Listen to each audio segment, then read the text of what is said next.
शिवकन्या संघटनेमुळे प्रत्येक महिलांना बाहेर येण्याची संधी मिळाली। परत हातगाई खेळण्याची पण एक संधी मिळाली, कारण लहानपणी प्रत्येकाने खेळलेलं असतं हातगा, तर आता या वयात आपल्याला खेळायला मिळत नाही। आणि त्या शिवकन्या संघटनेमुळे हा चान्स आम्हाला सगळ्यांना मिळाला, एकत्र येण्याचा चान्स मिळाला आणि प्रत्येकाचे डबे तपासण्याचा पण चान्स मिळाला, त्यामुळे खूप आनंद होते। आम्ही सर्वजण इथं खेळ खेळला, बालपणीचे खूप दिवस आठवले।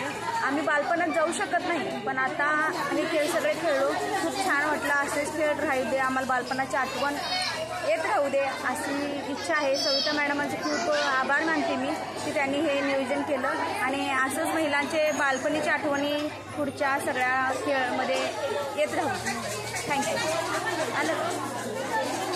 खेळण्यात आला ते सविताताईंनी अरेंज केलेलं होतं, खूप छान वाटलं। आम्ही लहानपणी हादगा खेळत होतो, पण बरेच वर्षानंतर आज इथं हादगा खेळण्याचा योग आला, मस्त छान एन्जॉय केला।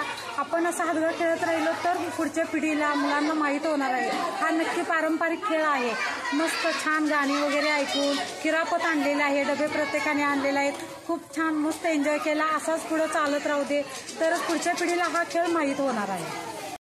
आजचा कार्यक्रम खूप छान झाला, बायकांनी सर्व महिलांनी एकत्र येऊन एन्जॉय केला। भरपूर जुनी परंपरा संस्कृती आपली जपलेली आहे। दांडिया खेळ खेळलाय, एवढंच म्हणते। खेळ खेळलो, आजचे सगळे खेळ खेळलोय आम्ही, भरपूर एन्जॉय केलाय।